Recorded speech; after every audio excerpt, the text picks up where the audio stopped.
Eu convido você a se colocar em pé nesse momento. Nós vamos adorar ao Senhor. Nós vamos entrar na presença do Senhor. E a recomendação para nós nessa manhã está escrita em Filipenses capítulo 2, a partir do verso 5. Filipenses capítulo 2, a partir do verso 5, diz assim: tende em vós o mesmo sentimento que houve também em Cristo Jesus, pois ele, subsistindo em forma de Deus, não julgou como usurpação o ser igual a Deus. Antes, a si mesmo se esvaziou, assumindo a forma de servo, tornando-se semelhança de homens, e reconhecido em figura humana, a si mesmo se humilhou, tornando-se obediente até a morte, e morte de cruz. Pelo que também Deus o exaltou sobremaneira, e lhe deu um nome que está acima de todo nome, para que ao nome de Jesus se dobre todo o joelho nos céus, na terra e debaixo da terra, e toda língua confesse que Jesus Cristo é Senhor, para a glória de Deus Pai. E a igreja diz amém. O nome de Jesus está exaltado acima de todo nome. O nome de Jesus é o nome que nós exaltamos aqui nesse lugar. A figura de Cristo, do Salvador ressurreto, essa é a figura central da nossa adoração. Nós estamos aqui para fazer isso agora. Então louvado seja o nome do Senhor, porque Ele nos deu essa oportunidade, mais uma oportunidade, de estarmos em sua casa, reunidos como família, para adorá-lo na beleza da sua santidade, amém? Vamos fazer isso com o coração aberto, vamos fazer isso com o coração disposto. Deus está nesse lugar, vai nos ouvir. Louvado seja o nome do Senhor. Diga comigo: todo ser que vive, louve o nome do Senhor. Toda criatura se derrame aos seus pés, ao som da sua voz, o universo se desfaz. Não há outro nome comparado ao grande eu sou. E mesmo sendo pó, com tudo que há em mim, confesso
todo joelho dobrará ao ouvir teu nome, teu santo nome.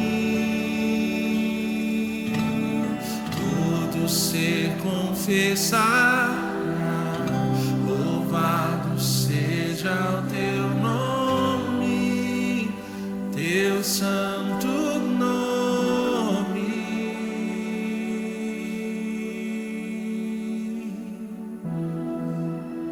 O que é que você tem em suas mãos? Porque dependendo das mãos que detêm determinadas coisas, elas podem de fato se tornar muito valiosas e muito especiais.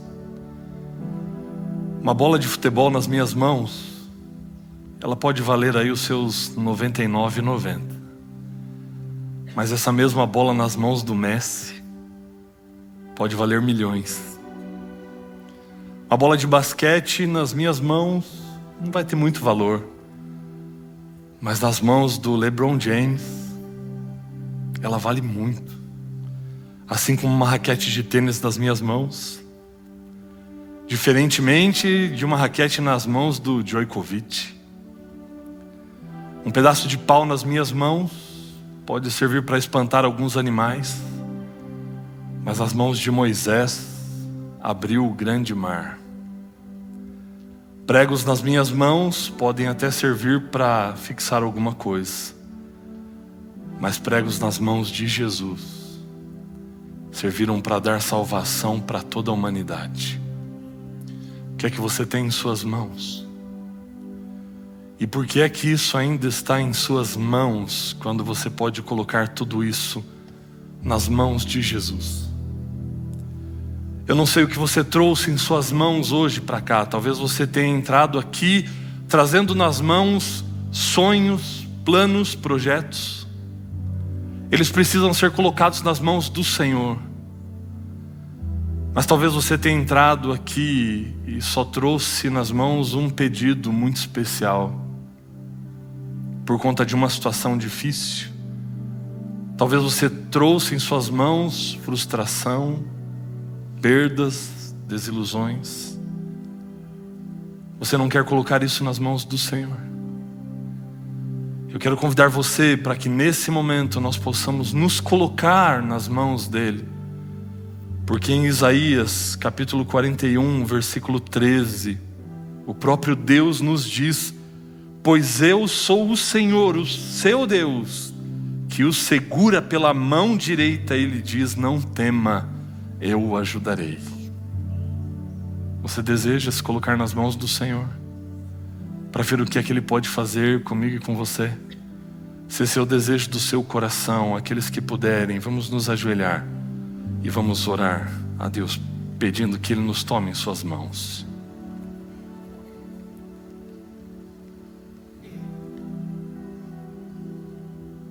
Querido Deus, o Senhor sabe como nós chegamos até aqui hoje. E o Senhor sabe também o que trazemos em nossas mãos. Alguns de nós trazemos sonhos, planos, projetos, anseios, mas eles não seriam nada sem o Senhor, ó Deus. Por isso nós queremos colocá-los em Tuas mãos e pedir, ó Deus, que se eles agradam ao Senhor, se eles estão de acordo com a Tua vontade, que o Senhor os estabeleça e nos ajude a realizar esses sonhos.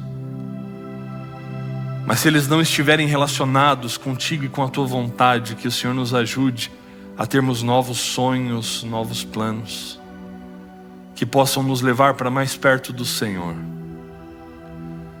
Talvez alguns de nós, Pai amado, trouxemos apenas angústia, sofrimento, desilusão, mas nós queremos colocar isso nas Tuas mãos também, porque a Tua palavra nos diz que o Senhor opera em todas as coisas para o bem daqueles que amam ao Senhor e daqueles que são chamados segundo o Seu propósito. E nós assim nos entendemos, ó Deus, porque amamos ao Senhor, porque queremos cumprir a Tua vontade. Então, Pai, transforma essa desilusão em esperança, transforma a nossa tristeza em alegria, e transforma isso que nos traz angústia, preocupação e sofrimento em bênção para cada um dos teus filhos. Ao recebermos a manifestação do teu poder na nossa vida, ao podermos presenciar o teu agir, o teu mover no meio de nós, que o Senhor possa transformar o coração, o nosso coração e também as situações que temos enfrentado. Toma cada um de nós, ó Deus, em tuas preciosas mãos. Transforma a nossa vida e abençoa o teu povo, Senhor, pois eu os entrego em tuas mãos e faço isso no santo e poderoso nome do nosso Senhor e Salvador Cristo Jesus. Amém. Todo joelho dobrará ao ouvir teu nome, teu santo nome. Todo ser confessará, louvado seja o teu nome, teu santo nome.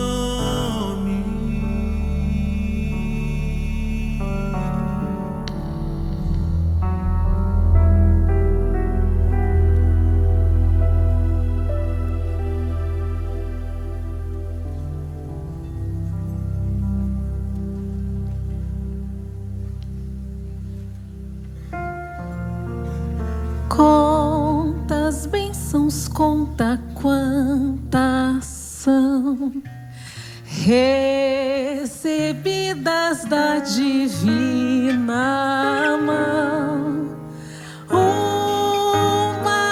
Uma, dizes de uma vez, hás de ver surpreso quanto Deus já fez. 2023 não foi um ano fácil para eu conseguir ver as bênçãos que Deus tinha para a minha vida e para a vida da minha família. Logo no início do ano, de cara, no mês de fevereiro, recebemos a visita indesejável do desemprego. E aí, com filho pequeno e muitos boletos que não param de vir, nós pensamos, e agora? E agora? A gente esquece que Deus dá bênçãos diárias, pouco a pouco. E a gente não contabiliza porque a gente não para ver o Deus maravilhoso que temos. E no meio do caos, do escuro, a gente não vê a luz que brilha o tempo todo do nosso lado. Porque por mais que você esteja na tempestade, o Deus que acalma a tempestade está no barco junto com você. E a gente que estava tão preocupado com o que ia fazer, como ia fazer, pensamos o seguinte: vamos fazer a nossa parte, colocar Deus à frente, confiar, ser fiel. O resto vai vir. E sabe o que aconteceu? Mês a mês, pouco a pouco, bênção por bênção, fomos passando. Quando vimos, era dezembro. E em dezembro, todos os meses estavam com todas as contas quitadas. Não faltou a comida na nossa mesa, nem um dia sequer. A escola foi paga todos os meses em dia. A água, a luz, aluguel, nada atrasou. Sabe, Mateus 6, 26 a 30 fala assim: observe as aves no céu. Elas não semeiam, não colhem, não ajuntam em celeiros. Contudo, o vosso Pai Celeste as sustenta. Porventura, vocês não valem muito mais do que as aves? Qual de vós, por ansioso que esteja, pode acrescentar um côvado à sua vida? Deus já cuidou do seu amanhã. Então, durma tranquilo, descanse, porque esse Deus maravilhoso te dá bênçãos diárias, pouco a pouco, mês a mês. Não precisa se preocupar. Para você contribuir, basta olhar a chave Pix que estará aqui no telão. Se você é um pouquinho mais tradicional e gosta de trazer fisicamente sua oferta e seu dízimo, não se preocupe. As salvas vão passar aí pelos corredores. E você que está em casa, a chave Pix também vai aparecer aí na sua tela, por meio do QR Code. Contribua, confie, seja fiel. Assim, tem o comprovante que você precisa encaminhar. A chave Pix é o nosso e-mail. E é para esse e-mail que você vai encaminhar o comprovante, dizendo se é oferta ou se é dízimo. Confie nesse Deus maravilhoso e veja as bênçãos que Ele tem guardadas para você.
Obrigada, Jesus, porque dia a dia, pouco a pouco, o Senhor nos dá o que precisamos, porque nada nos falta, porque Tu és Deus, és único.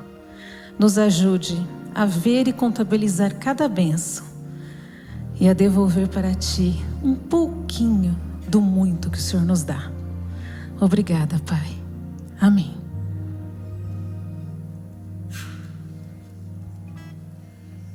Somente aqueles que foram salvos pela graça de Jesus vão fazer a nossa coreografia bonitinha agora.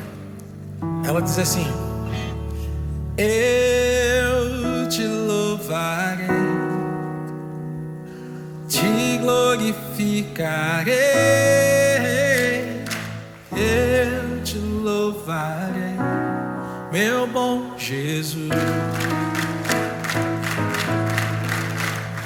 Você que não está fazendo a coreografia, significa que você não foi salvo pela graça? Não.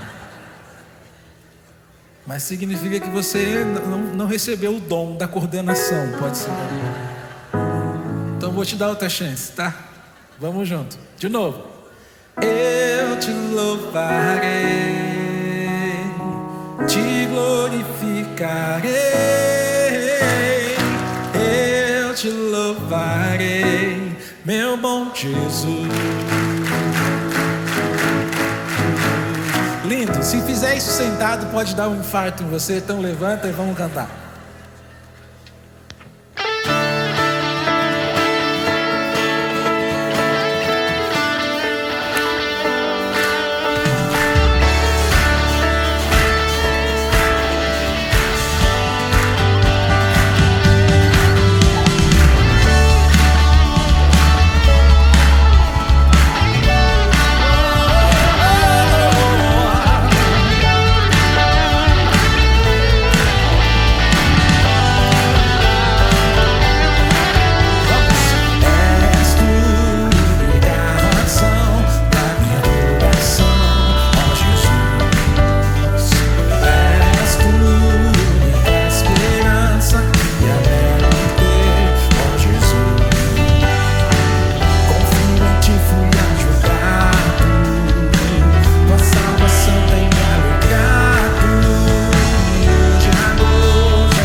Oh, como é bom louvar meu Deus. Só os mais antigos aí vão conhecer essa aqui, né? Só a turma de 80 para trás. O resto é tudo novinho. Aclame ao Senhor todo ser que respira. Louvai ao Senhor aquele que tem fôlego. Esse é o dever de todo homem, louvar a Deus, aclamar ao nome de Jesus. Nós temos salvação, temos vida, temos paz. O Senhor está conosco todos os dias, amém? Deus cuida de nós, Ele é o nosso refúgio, nossa fortaleza, nosso lugar secreto. Deus está conosco em todo tempo. Por isso nós devemos louvá-lo, aclamá-lo na beleza de sua santidade. Ele é bom, sua misericórdia dura para sempre. Diga assim comigo: meu Jesus,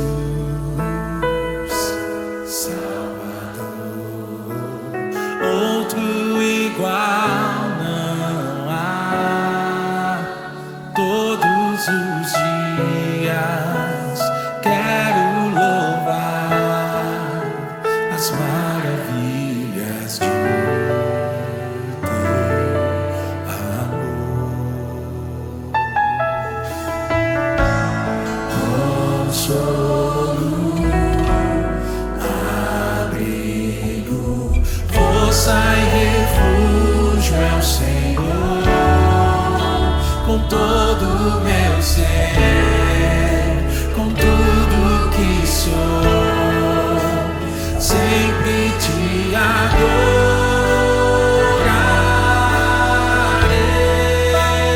adorarei. Aclame ao Senhor toda a terra e cantemos poder, majestade, louvores ao Rei. Montanhas se prostrem e rujam os mares ao som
se alegra com a nossa manifestação de louvor aqui. Deus se alegra com os corações abertos, adorando a Ele. A Bíblia diz que Deus também sorri, Deus se alegra, Deus canta canções sobre nós. Eu fico imaginando na mente de Deus, Ele pensando assim: quando é que eles vão estar aqui? Um dia todos estarão aqui. Um dia eles todos estarão reunidos diante do meu trono e poderão me ver face a face, sem que a minha glória os destrua. Eu não sei se você está entendendo o que eu estou falando. Mas Deus pensa nisso, Deus sonha com isso, Deus imagina isso, um dia que todos os seus filhos estarão reunidos diante de seu trono. Amém? Eu e você estaremos lá. Primeiro você me amou, beleza você viu em mim e disse que tenho valor e que eu lhe faço sorrir. Você viu coragem quando tive medo, encontrou verdade em mim, no engano que vivi, chamou de belo quem era fraco, achou sincero o amor que existe em mim.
Você uma luz fez brilhar, cantou sobre mim uma canção, verdades que não vão mudar.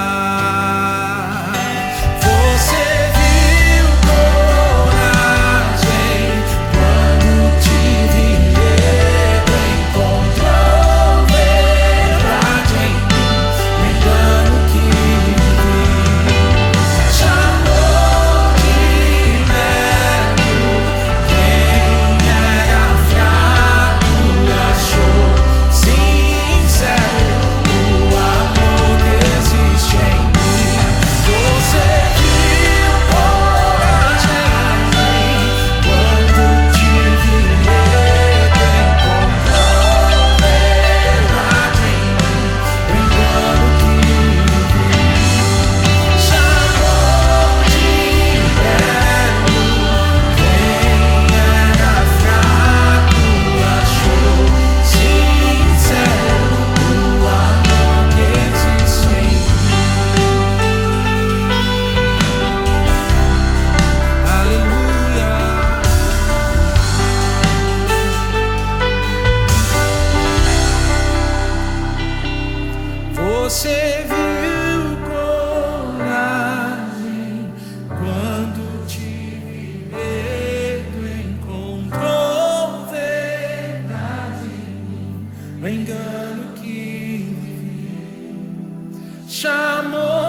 achou sincero o amor que existe.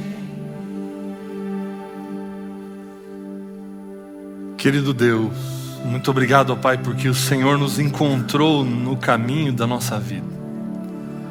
E o Teu Santo Espírito se achegou até nós hoje e nos fez o convite para estarmos aqui, para termos um encontro real e transformador contigo. E que de fato o nosso coração esteja preparado, completamente voltado para ouvir a Sua doce voz, para contemplarmos o Senhor Jesus na beleza da Sua santidade.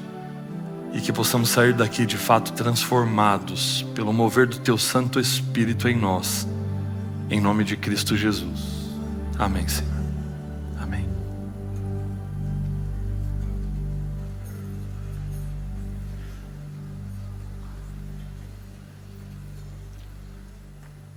Bom dia. Seja muito bem-vindo à Nova Semente, que é uma comunidade da Igreja Adventista do Sétimo Dia, que existe com um propósito de a cada sábado, a cada encontro, termos uma experiência real e transformadora com Deus. Muito bom rever vocês aqui. Que maravilha rever novos amigos já de muito tempo. E eu fiquei sabendo que existem muitas pessoas que vêm de fora de São Paulo nos visitar hoje aqui. Quem veio de fora de São Paulo aproveitando o feriado para conhecer a Nova Semente aí? Olha só que maravilha. Sejam todos muito bem-vindos. Nós estamos com a nossa lotação máxima aqui na nave. Algumas pessoas já foram até para o mezanino. Mas se por um acaso tiver algum lugar vago aí do seu lado, você pode sinalizar para que os nossos diáconos possam encaminhar alguém para sentar aí. E se não for pedir muito, se essa vaga estiver no meio da fileira, se você puder ocupar para deixar vago a cadeira do corredor, ela ficaria mais visível para todos nós. Nós estamos continuando uma série, porque no começo do ano nós poderíamos nos perguntar o que é que Jesus faria no meu lugar durante esse ano de 2024, mas eu queria levar você a pensar no que é que Ele desfaria. Será que existe alguma coisa na sua vida que Jesus precisava desfazer, desconstruir para fazer de novo? Eu tinha mais ou menos uns 8, 9 anos, a minha irmã uns 6 ou 7, e estava chegando o dia das crianças naquele ano. E nós estávamos numa grande expectativa, porque nós passamos o ano todo pedindo para os nossos pais uma bicicleta de presente de dia das crianças. E nós estávamos ansiosos por chegar esse dia para a gente ver se nós ganharíamos as nossas bicicletas. Você pode imaginar como foi para essas duas crianças o dia 11 de outubro, esperando o amanhecer do dia 12 para a gente acordar e ir para o quarto dos nossos pais e descobrir qual era o presente que nós ganharíamos naquele dia das crianças. Demoramos a dormir, mas quando acordamos cedinho, a primeira coisa que veio à nossa mente, vamos lá buscar o nosso presente, nós corremos para o quarto dos nossos pais. Eles ainda estavam deitados ali na cama, e nós pulamos na cama, esperando com aquela carinha de ansiosos para ver qual seria o nosso presente. E de repente eles tiram debaixo da cama 2 caixas, 2 pacotes. Bom, a gente entendeu que ali não estava guardado uma bicicleta, mas ok, podia ser um bom presente.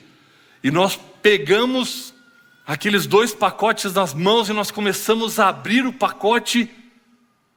E qual não foi a nossa surpresa ou a nossa decepção ao vermos dentro do embrulho presentes que já eram nossos, brinquedos que nós já tínhamos, e no nosso rosto estampado a nossa decepção, mas ainda assim tentando disfarçar para mostrar algum tipo de gratidão aos nossos pais, entendendo que poderia ser um momento difícil, mas eles não deixaram que esse momento se prolongasse muito, e eles nos chamaram para irmos ao pavimento debaixo de casa, e quando nós chegamos lá embaixo, estavam guardadas lá as 2 bicicletas. E foi um dia das crianças muito especial, mas memorável, porque eu não esqueço do sentimento de frustração de ver um brinquedo que já era meu, embrulhado naquele pacote. E por que é que eu estou contando essa experiência? Porque isso tem que ver com o segundo tema da nossa série, o que é que Jesus desfaria. Porque eu fico me perguntando, será que nós não estamos fazendo o mesmo no nosso relacionamento com Deus? Quando nos reunimos aqui para adorá-lo ou quando adoramos a Deus em qualquer outro lugar, será que não temos apresentado a Ele uma adoração vazia de sentido, de significado, ou até mesmo um relacionamento repetitivo, rotineiro, corriqueiro, vazio de propósito e de significado? Esse é o momento quando nós nos reunimos aqui como corpo de Cristo, e o que é que nós temos apresentado para Ele na nossa adoração, no nosso serviço de culto? Qual seria a reação de Deus diante daquilo que nós temos entregado a Ele?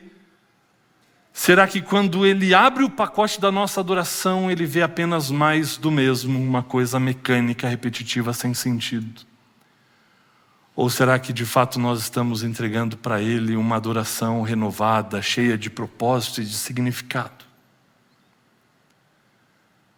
Qual tem sido a adoração que você tem emprestado a Deus? E eu fiquei pensando que talvez uma das coisas que Jesus poderia desfazer na nossa experiência seria uma adoração vazia, uma adoração desprovida de propósito e de significado. Eu gostaria de introduzir essa reflexão dessa manhã relembrando detalhes de duas histórias que a Bíblia traz para nós. A primeira delas está registrada em Mateus capítulo 15. Se você está aí com a sua Bíblia, abra. Se você nos assiste aí de casa, esteja conectado conosco, pegue a sua Bíblia ou abra no seu computador, no seu celular, enfim, para que você acompanhe a leitura do texto conosco.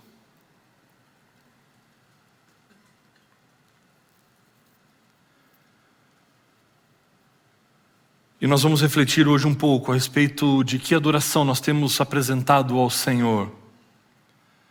Porque talvez Ele precisaria desfazer a nossa adoração para fazê-la de novo. E o que é que nós precisamos aprender com a palavra de Deus a respeito disso?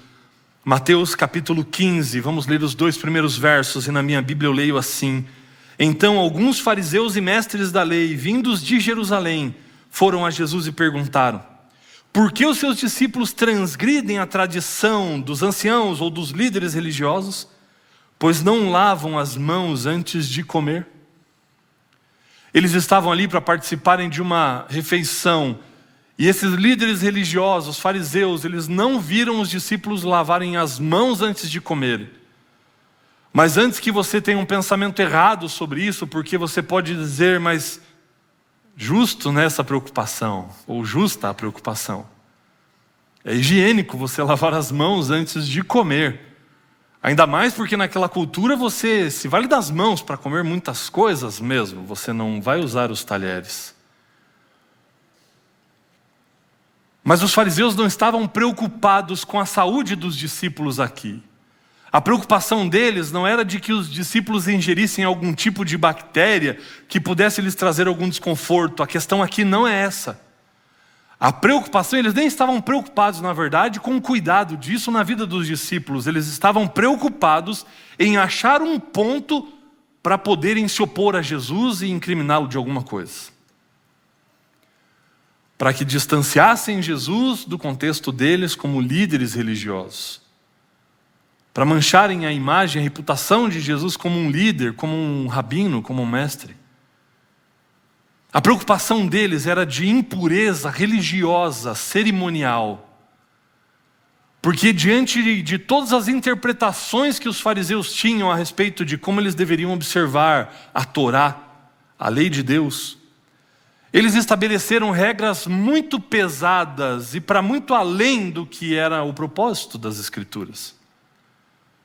Eles até as compilaram num livro que se chama Talmud, cerca de 613 leis a respeito de como você deveria guardar a lei, como você deveria observá-la. E aí você vai ter ali coisas que você já deve ter ouvido a respeito da guarda do sábado, por exemplo. Que você não podia andar mais do que 1 quilômetro no dia de sábado, que você não podia carregar peso ou peso além de um figo seco no dia de sábado. Você não podia cuspir no chão, porque senão você estaria regando a terra. Isso poderia ser considerado um tipo de trabalho. E o lavar das mãos, ele entrava nesse contexto de muitas regras que dizia respeito à purificação religiosa e cerimonial.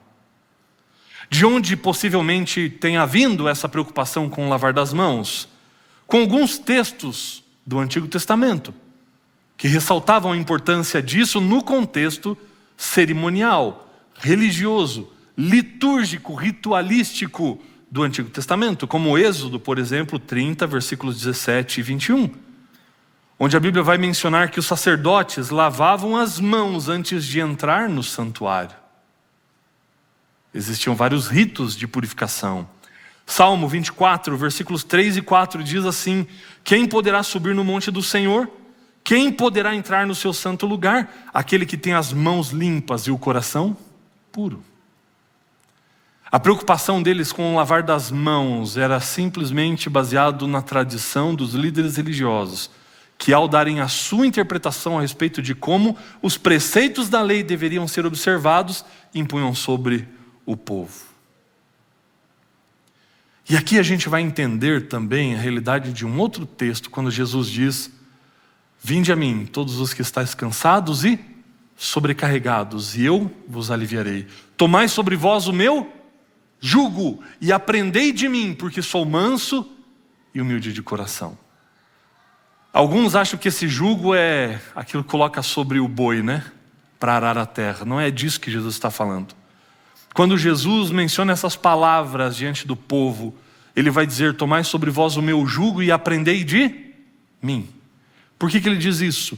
Jugo, nesse contexto, era a palavra usada para se referir à interpretação dos rabinos a respeito de como eles deveriam viver a lei. Você tinha dois grandes mestres na época de Jesus, Hilel e Shammai. Eles tinham seus discípulos e eles discutiam, eles debatiam a respeito de como eles deveriam observar a lei de Deus. E cada rabino tinha a sua interpretação a respeito de como as escrituras se aplicavam na prática diária da vida do ser humano.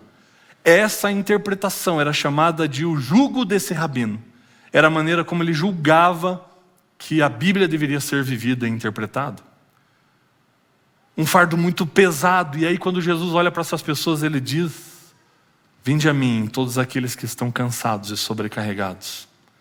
Vinde a mim, aqueles que vivem sob um fardo pesado demais, sobre muitos requisitos, e aprendei de mim. O que Jesus está dizendo é: aprendam a minha maneira de interpretar as Escrituras, porque essa maneira é suave, essa maneira de viver é leve. É isso que Jesus está dizendo. E o lavar das mãos se tornou uma questão para esses fariseus por conta da tradição. Você tem indícios na Bíblia, como eu li aqui, de que era um rito de purificação, mas não existe nenhuma ordenança de que isso deveria permanecer para além do santuário ou para depois do santuário. Eles praticavam isso e davam essa ênfase simplesmente por acreditarem na tradição e por procurarem manter essa tradição. Mas ao mesmo tempo que eles eram muito rígidos por um lado, eles eram muito flexíveis por outro.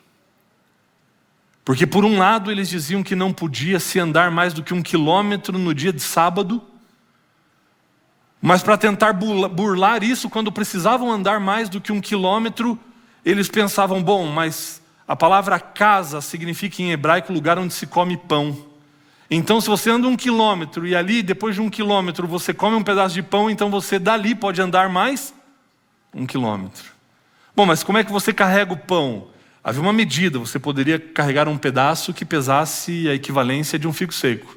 Andou 1 quilômetro, come esse pedaço de pão, carrega outro pedaço de figo seco. Tão rígidos de um lado, tão flexíveis por outro, para burlarem essas coisas. E se precisavam carregar alguma coisa que fosse de tecido, era só você costurar e dar um ponto de costura numa parte do tecido, numa parte da roupa, porque daí você não estava carregando, aquilo faria parte da sua indumentária. Então você poderia levar aquilo no dia do sábado. Ao mesmo tempo que eles eram tão rígidos ao impor essas regras, eles eram flexíveis também para conseguir burlá-las e fazerem as coisas que desejavam fazer.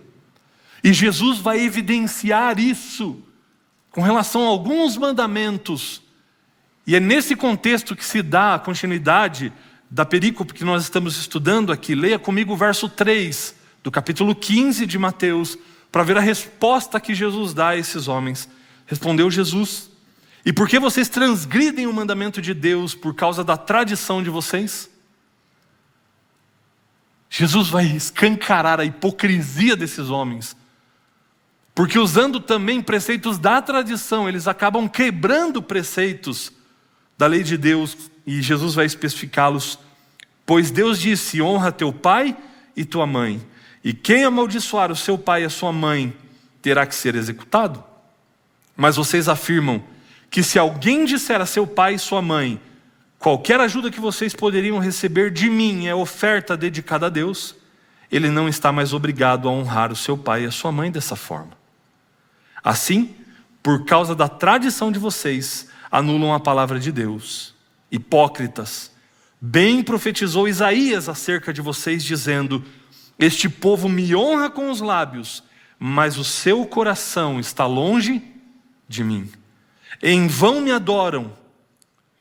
Seus ensinamentos não passam de regras ensinadas por homens. O mandamento diz: honra teu pai e tua mãe. Honrar pai e mãe diz respeito a cuidar deles até o final da vida deles. Mas havia uma tradição dos anciãos que, se eles dedicassem esses recursos ou o empreendimento desse tempo para as coisas de Deus, então você estava desobrigado de prestar esse cuidado para os seus pais. E aí Jesus escancara a hipocrisia, dizendo: está vendo, vocês querem permanecer e fazer valer a tradição, mas vocês usam a própria tradição para descumprir a lei de Deus. E aí vem esse verso tão marcante: esse povo me honra com os lábios, mas o seu coração está longe de mim. Isso implica na adoração verdadeira a Deus, onde está o seu coração. Porque uma coisa é você vir aqui, é você parecer cristão, é você parecer adventista do sétimo dia, é você estar assiduamente todos os sábados aqui. Outra coisa é você fazer isso com o seu coração, com o propósito que você deve ter nele para estar aqui e se colocar diante da presença de Deus. O que é que te trouxe aqui? O que é que te move até aqui? O que é que te motiva a se colocar na presença de Deus fora daqui? Ou você só adora a Deus aqui, ou só aqui é o seu momento de comunhão, de louvor a Deus, de adoração. E com relação a isso, eu quero ir para a segunda história, João capítulo 4. Porque Jesus vai tratar de alguns pontos muito importantes ali, ou de um ponto no qual eu vou me focar, muito importante nessa conversa que ele teve com a mulher samaritana. Você conhece a história? Jesus ao meio-dia tem um encontro com essa mulher ali junto ao poço de Jacó. Jesus revela coisas muito particulares da vida dela. E ali vai acontecer uma coisa extraordinária. Porque no começo da história, Jesus tem sede e a mulher tem água. Mas a história vai terminar com a mulher com sede e Jesus tendo a água da vida para oferecer para ela. E quando ela percebe o quão sedenta ela está, e quão preciosa é essa água que ele tem para dar, ela vai querer saber de outras coisas mais, ela vai querer cavar mais fundo para poder sorver mais a respeito desse homem que estava ali diante dela. E olha só, Evangelho de João, capítulo 4, a partir do verso 19, diz assim: ó, disse a mulher: Senhor, vejo que é profeta. Nossos antepassados adoraram neste monte, mas vocês, judeus, dizem que Jerusalém é o lugar onde se deve adorar. Jesus declarou: crê em mim, mulher. Está próxima a hora em que vocês não adorarão o Pai nem neste monte, nem em Jerusalém. Vocês samaritanos adoram o que não conhecem. Nós adoramos o que conhecemos, pois a salvação vem dos judeus. No entanto, está chegando a hora, e de fato já chegou, em que os verdadeiros adoradores adorarão o Pai em espírito e em verdade. São estes os adoradores que o Pai procura. Por que ela faz essa pergunta para Jesus? Porque no ano 432 a.C., os samaritanos, que não se davam com os judeus e vice-versa, diante das diversas complexidades de estarem em Jerusalém, na capital dos judeus, eles acabaram construindo um templo dedicado ao Senhor, nesse monte Gerizim. E ali eles iam para prestar a sua adoração. Só que esse templo dos samaritanos, ele foi destruído no ano 129 a.C. por João Hircano. De maneira que eles não tinham mais um templo para irem adorar a Deus. E sem ter o templo, sem ter essa referência, ela pergunta para Jesus: onde que é o verdadeiro lugar de adoração? Onde que eu devo fazer essa minha adoração? Prestar esse meu culto a Deus? É aqui? É no monte? É no poço de Jacó?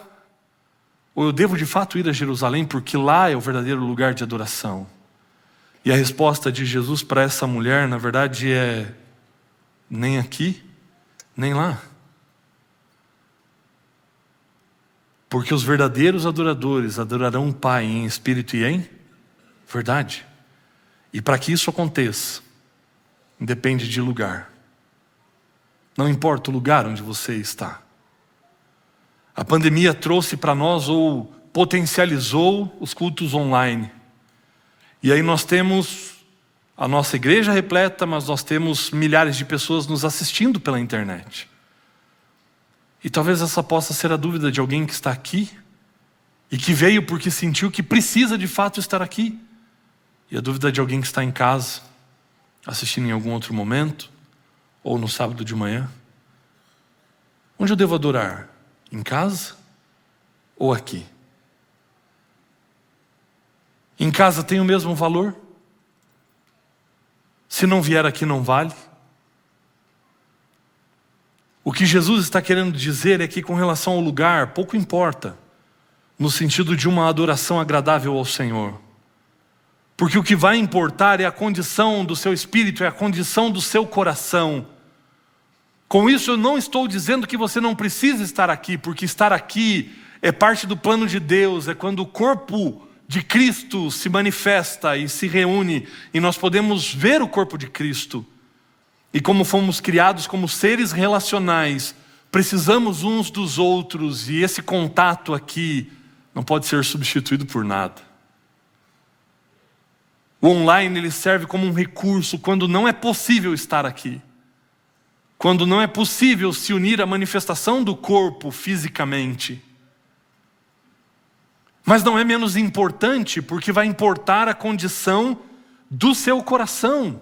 Agora, sabe qual é o problema de fazer essa dicotomia entre igreja e casa? É que quando eu elejo um lugar como lugar único de adoração, eu tendo a desassociar os outros lugares como lugares de adoração também. Mas qual é o lugar para adorar a Deus? É aqui e é em casa também.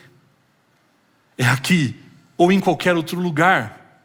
O problema é quando nós atribuímos à igreja uma exclusividade no contexto de poder se adorar. Porque se eu elejo a igreja como único lugar de louvor e adoração, eu tendo a desassociar os outros lugares desse contexto. É como se a adoração fosse dada apenas na igreja, se valesse apenas a adoração que é manifestada aqui. Eu me lembro de uma história contada por aquele pastor famoso, engraçado, o pastor Cláudio Duarte, que fala sobre casamentos aí e tudo mais. Numa de suas ministrações, ele vai mencionar uma experiência que ele teve numa determinada igreja, quando de surpresa o pastor daquela igreja colocou no telão a propaganda do Carnaval da Globo e apareceu ali a Globeleza dançando. Não sei quantos já viram ele falar sobre isso. Ele se constrangeu absurdamente. Ele falou: meu Deus, acho que colocaram errado. E ninguém cortava. E depois ele foi saber que estava programado para passar o comercial inteiro mesmo. E ele começou a ver a afeição das pessoas e todo mundo constrangido. As pessoas começando a ver quem é o culpado, quem foi o responsável por colocar um absurdo desse no meio do culto da igreja. E aí ele é surpreendido pelo pastor daquela igreja que entra e vai dar um recado para a sua igreja. E o recado vai mais ou menos nessa direção. Ele pergunta: vocês se escandalizaram? Sim, nos escandalizamos. E a pergunta foi: por que é que você não se escandaliza quando isso acontece na sua casa? É porque quando nós elegemos um único lugar como único lugar de adoração, nós tendemos a desassociar os outros lugares como lugares para adoração também. Nós sabemos que aqui é a casa de Deus, mas nos esquecemos que nós somos templo do Espírito. E na adoração é isso que vale. Porque você pode estar aqui todos os sábados e isso pode não fazer a menor diferença. Porque não importa somente o estar aqui, mas é com que propósito e com que coração se está aqui. Qual é o propósito que te traz até esse momento? A resposta de Jesus não é em Samaria, também não é em Jerusalém, porque importa que os seus adoradores o adorem em espírito e em verdade. O que importa de fato é o coração. Vá comigo agora ao livro de Miqueias. Agora eu quero ver a prática na Bíblia aí como é que está, né? Miqueias apresenta um certo desafio para alguns aí. Miqueias, capítulo 6. Leia comigo os versículos de 6 a 8. E nós vamos entender uma coisa muito preciosa a respeito da condição para adoração. Miqueias 6, a partir do verso 6, e ele diz assim: com que eu poderia comparecer diante do Senhor e curvar-me perante o Deus exaltado? Deveria oferecer holocaustos de bezerros de um ano? Ficaria o Senhor satisfeito com milhares de carneiros, com 10.000 ribeiros de azeite? Devo oferecer o meu filho mais velho por causa da minha transgressão, o fruto do meu corpo por causa do pecado que eu cometi? E aí vem a resposta. Ele, Deus, mostrou a você, ó homem, o que é bom. E o que o Senhor exige: que você pratique a justiça, que ame a fidelidade e ande humildemente com o seu Deus. Esses sacrifícios, essas ofertas, sem ter o coração nisso, sem você estar conectado com Deus, são como aquele presente no dia das crianças, presente esse que nós já tínhamos. Tudo isso já pertence ao Senhor. Então, se não há significado ao você entregar isso, de nada vale, porque o que mais importa para Deus do que a oferta é aquele que oferta. É o coração daquele que oferta a Deus. Como está o seu coração? E se o seu coração estiver conectado com o Senhor, você vai adorá-lo aqui ou em qualquer outro lugar. E você vai poder prestar a Deus uma adoração cheia de significado, de propósito, uma adoração que de fato agrade a Deus. E outra coisa que nós precisamos entender é que a adoração não é música que se canta, não é lugar para onde se vai, mas a adoração verdadeira a Deus é vida que se vive. Essa é a verdadeira adoração a Deus. E nesse aspecto ela diz mais respeito àquilo que acontece fora daqui do que ao que acontece dentro dessas quatro paredes. Como está a sua vida diante do Senhor? Você tem também usado de tradições para burlar os planos de Deus e os mandamentos do Senhor? Você tem tomado o nome dele em vão, porque isso também diz respeito à adoração. Nos dizemos cristãos adventistas do sétimo dia. As pessoas têm condições aí fora de identificar essa identidade em você, porque isso é usar o nome de Deus em vão. É você se declarar como um discípulo, mas não seguir os passos do seu mestre. Isso tem que ver com a nossa adoração. E já indo para a parte final, eu gostaria de ressaltar que nós podemos adorar a Deus de 4 maneiras. Podem existir muitas outras, eu gostaria de especificar essas 4. Nós adoramos a Deus quando nós reconhecemos quem Ele é e o que Ele faz. Essa é a primeira maneira. E isso vai se manifestar como adoração a Deus quando eu testemunho disso, quando eu vivo isso no meu dia a dia. Quando eu não participo de coisas que desagradam a Deus, a presença dEle. é no meu viver, é na maneira como eu me relaciono com as pessoas que eu manifesto o amor que Ele tem por mim e que Ele coloca na minha vida e no meu coração. Eu adoro a Deus quando eu reconheço quem Ele é e o que Ele faz. É quando eu testemunho a respeito das obras de Deus na minha vida. Essa é uma maneira de adorá-lo. Eu adoro a Deus quando eu devolvo o dízimo ou quando eu oferto ao Senhor. Esse também é um ato de adoração a Deus, que está ligado ao primeiro, que diz respeito a reconhecer quem Deus é e o que Ele faz. E aqui eu gostaria de tomar um tempo precioso para que você pudesse entender as implicações que estão ligadas a dizimar e a ofertar. Porque, queridos, Deus é dono de todas as coisas. E Ele estabeleceu algo muito precioso para nós. E Ele disse: você de fato confia em mim? Então você vai viver com 90% daquilo que eu vou te dar e você vai devolver para mim 10%. Por que 10%? Porque 10 na Bíblia é símbolo do mínimo. 10% ou a 10ª parte. O que Deus está dizendo é: eu vou pedir o mínimo para você. Para você demonstrar se realmente confia em mim. E o ato de dizimar é uma declaração em quem você coloca a sua confiança. A sua confiança está depositada no seu trabalho, nos seus recursos ou em Deus? Quando você separa primeiro o que é de Deus e devolve para Ele, você está dizendo: Deus é o meu mantenedor. É Ele quem me sustenta, é Ele quem me mantém, eu não dependo de mais nada. Até porque em Mateus capítulo 6 Ele já prometeu. Ele disse: não andeis ansiosos quanto ao que haveis de comer, beber ou vestir. Busque em primeiro lugar o meu reino e a minha justiça, e essas coisas vão ser acrescentadas para você.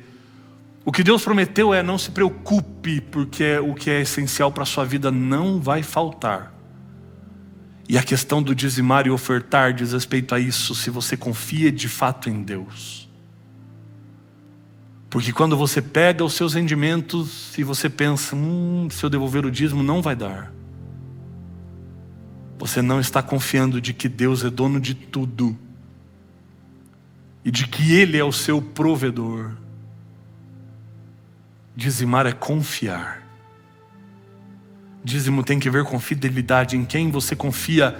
Por isso que o ato de dizimar e ofertar é um ato de adoração, onde você reconhece que não é pela sua força, não é pela sua capacidade, mas é por Ele, pela bondade dEle, pelo amor dEle. E eu vou te dizer uma coisa: o dízimo está para nós hoje como a árvore do conhecimento do bem e do mal estava para Adão e Eva no jardim. É uma questão de obediência, de fidelidade, porque Deus disse assim: de todas as árvores do jardim vocês podem comer, só não comam dessa árvore, da árvore do conhecimento do bem e do mal. Porque no dia em que dela vocês comerem, vocês vão perder a eternidade, vocês vão morrer. E você sabe o que aconteceu. E Deus, que é dono de tudo, quando Ele coloca todos esses recursos nas suas mãos, Ele diz: de todo esse recurso você pode viver, mas da mínima parte não. A mínima parte você vai devolver para mim. Sabe por que é que Deus fez isso no jardim? Sabe por que é que Deus fez isso e faz isso conosco hoje? Ao contrário do que muitas pessoas entendem por liberdade, era para evidenciar que nós fomos criados livres. Porque se você parar para pensar, a nossa liberdade, ela se manifesta mais quando nós podemos dizer não do que quando nós podemos dizer sim.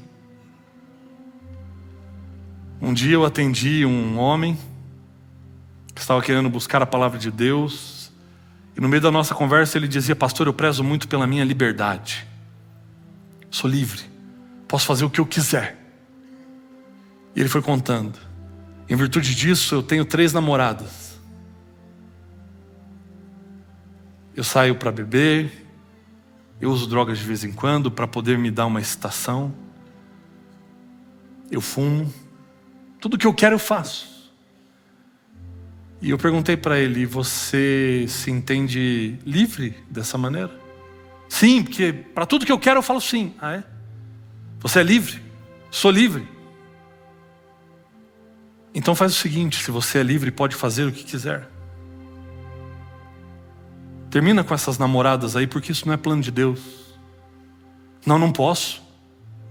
Como não pode? Você não falou que é livre? Não, mas isso vai me dar um baita de um problema. Para de beber e de fumar hoje. Não põe mais isso na boca. Ih, pastor, eu não consigo. Eu gosto, eu estou viciado já nisso aí. Mas você não falou para mim que era livre? A liberdade de Adão e Eva no jardim se manifestava quando eles podiam dizer não para a árvore. A partir do momento que eles disseram sim, eles se tornaram escravos daquilo. E a mesma coisa vai acontecer com o dízimo. Quando você olha para os recursos que Deus colocou na sua mão e diz, não, dessa parte eu não vou viver, porque essa parte é do Senhor. Você está depositando nele a sua confiança. Isso também é um ato de adoração a Deus. Porque adorar não é música que se canta, não é lugar para onde se vai, é vida que se vive. É vida que está de acordo com a vontade do Senhor. Isso é a verdadeira adoração. Essa é a manifestação na vida de um verdadeiro adorador. Mas para além disso, nós também adoramos a Deus cantando, louvando. E como é maravilhoso louvar aqui na Nova Semente. Como é maravilhoso louvar com você.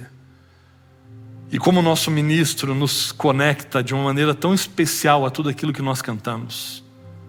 É dom de Deus, é instrumento de Deus. E ele parece pegar o nosso coração nas mãos dele e nos conecta com o céu, com o divino, para o louvor fazer sentido. Agora, qual é a melhor música? Com qual instrumento nós podemos louvar a Deus? Porque existem muitas discussões por aí a respeito do estilo musical, a respeito de qual música deve ser usada na verdadeira adoração. Mas na Bíblia não existe nenhuma especificação a respeito disso, porque o que vai valer é o coração. Deus vai ler o coração a despeito de tantas outras coisas. E esse tema também está conversando e está conectado com o ofertar e dizimar. Porque quando Caim e Abel foram oferecer a sua oferta ao Senhor, a Bíblia vai dizer em Gênesis 4, agradou-se o Senhor de Abel e de sua oferta, ao passo que de Caim e de sua oferta ele se desagradou. Você percebeu a dinâmica do texto? Do que é que Deus se agrada primeiro? Da oferta ou do doador? Não é, o problema não estava na oferta que Caim levou. O problema estava no coração, e o contexto vai mostrar que o coração dele estava distante. Por isso que a Bíblia diz que Deus se agradou de Caim, porque o coração de Caim estava perto. E aí Deus aceitou a sua oferta. Ao passo que de Caim, de sua oferta, ele se desagradou. Por quê? Porque o coração de Caim estava longe. E com relação à música e com relação a tantas outras coisas que alguns gostam, outros não gostam. Sabe como eu vejo Deus olhando para essas coisas? É como alguns momentos que acontecem rotineiramente lá na minha casa. Vocês conhecem as minhas duas garotinhas, né? A Rebeca e a Isabela. E vez ou outra, elas querem fazer uma apresentação para nós no meio da nossa sala. E elas compõem algumas músicas. E às vezes elas compõem até na hora. A música delas não rima. A música delas passa por vários ritmos na mesma música. Mas você pode imaginar como é que fica o coração desse pai? Porque eu não estou preocupado se minha filha é uma cantora profissional. Eu não estou preocupado por quais escolas de música ela passou. Eu não estou preocupado se ela desafina ou não.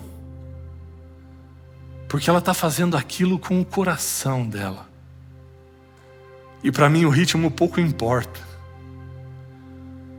Porque o que está valendo ali para mim é o coração. Você pode cantar lindamente aqui. Mas se o teu coração não estiver aqui, não estiver nisso, E é por isso que quando Jesus diz, importa que os seus adoradores o adorem em espírito e em verdade, o que Jesus está querendo dizer é que tem que ser íntegro, tem que ser com a alma e tem que ter sentido. Esse é o sentido de ser de verdade.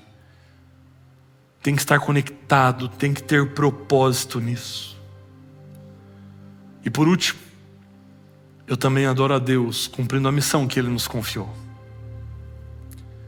Porque no Evangelho de João, no capítulo 15, no versículo 8, o próprio Jesus vai dizer: meu Pai é glorificado pelo fato de vocês darem muito fruto, e assim serão meus discípulos. Esse é o propósito de estarmos juntos aqui. A nossa missão tem que ver com pessoas que são amadas por Deus, pessoas que foram criadas por Deus, pessoas a quem Deus vem buscar. E nós o adoramos quando nós entendemos o nosso papel, o nosso propósito nesse mundo, e quando nós alinhamos o nosso coração ao coração dele, ao buscarmos essas pessoas. E por fim, Romanos capítulo 12, versículo 1. Abra lá sua Bíblia comigo. Romanos capítulo 12.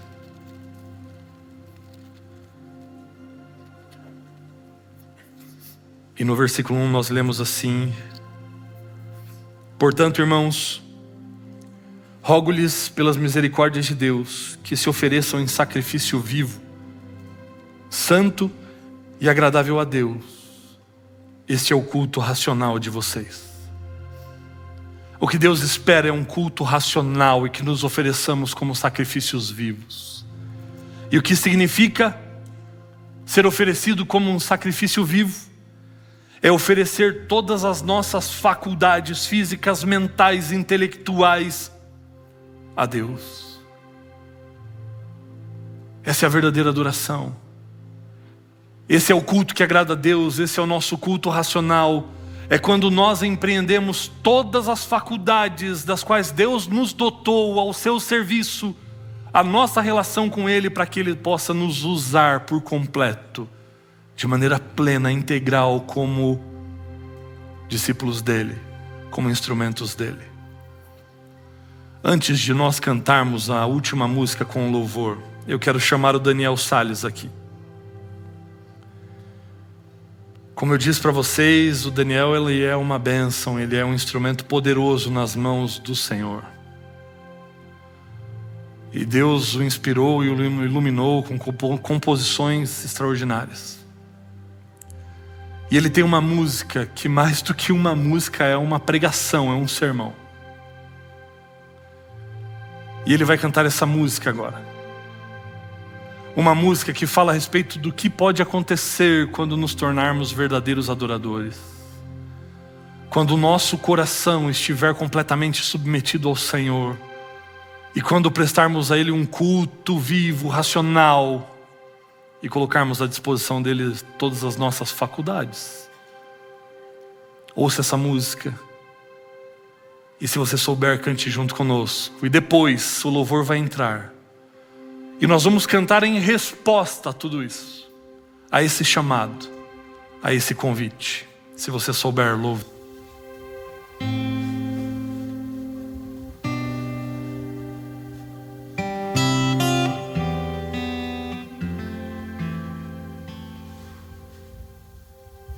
Quando o vento do Espírito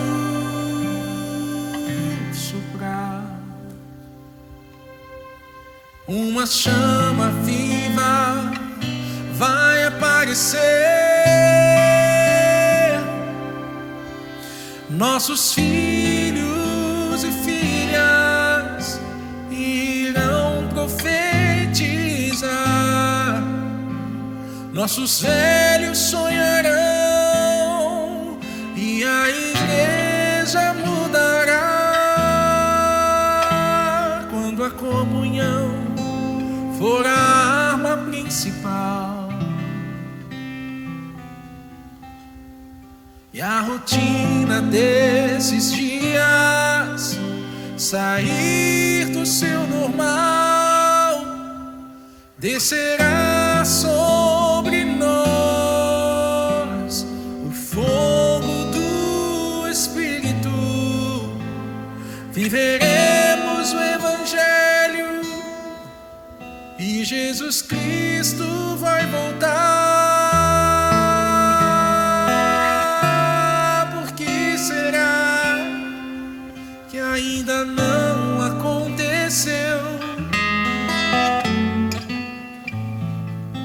Por que razão não temos fogo a queimar?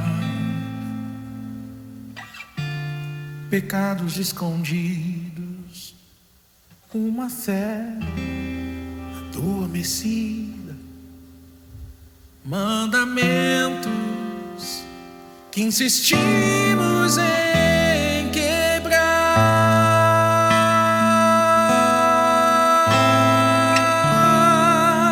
Por que razão? Por que será?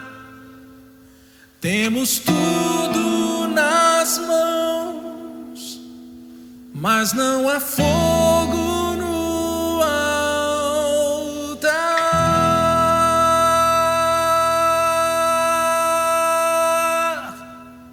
Mas quando o vento do Espírito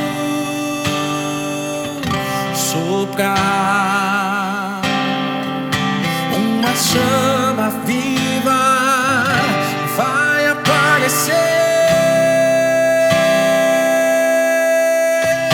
Nossos filhos e filhas irão profetizar, nossos velhos sonharão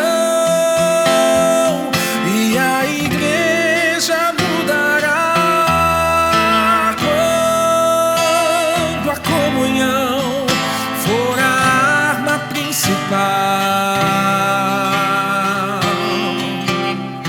E a rotina desses nossos dias sair do seu normal, descerá sobre nós o fogo do Espírito. Viveremos o Evangelho e Jesus Cristo vai voltar. Viveremos o Evangelho e Jesus Cristo vai voltar.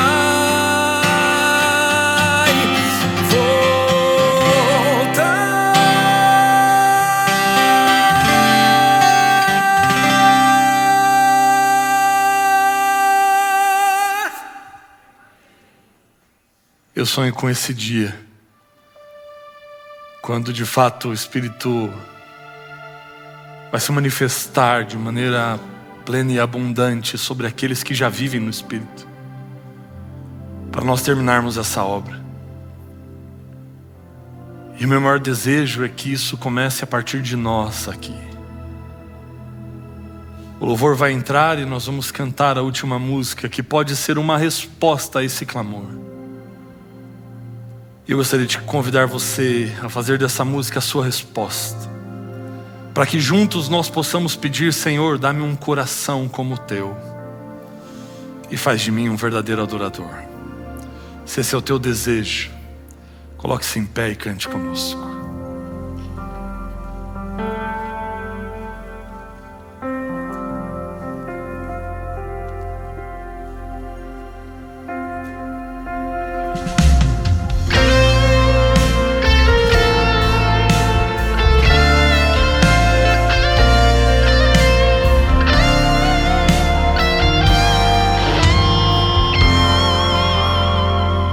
Se tu olhares, Senhor,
obedecer, cumprir todo o teu querer.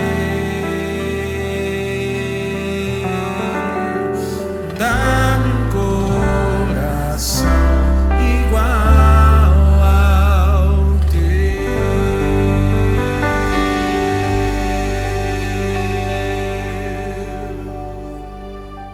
Querido Deus, essa é a nossa oração.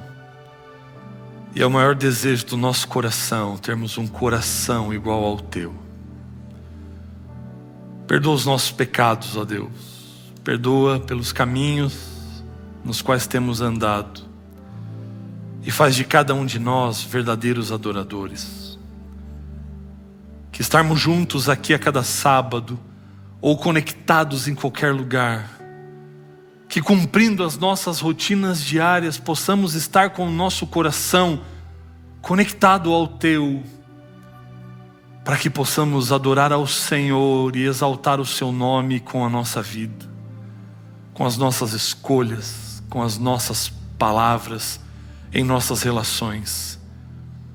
E que através da nossa vida, o seu nome seja honrado, exaltado e glorificado hoje e para sempre. Amém. Essa é a Nova Semente, uma experiência real e transformadora com Deus.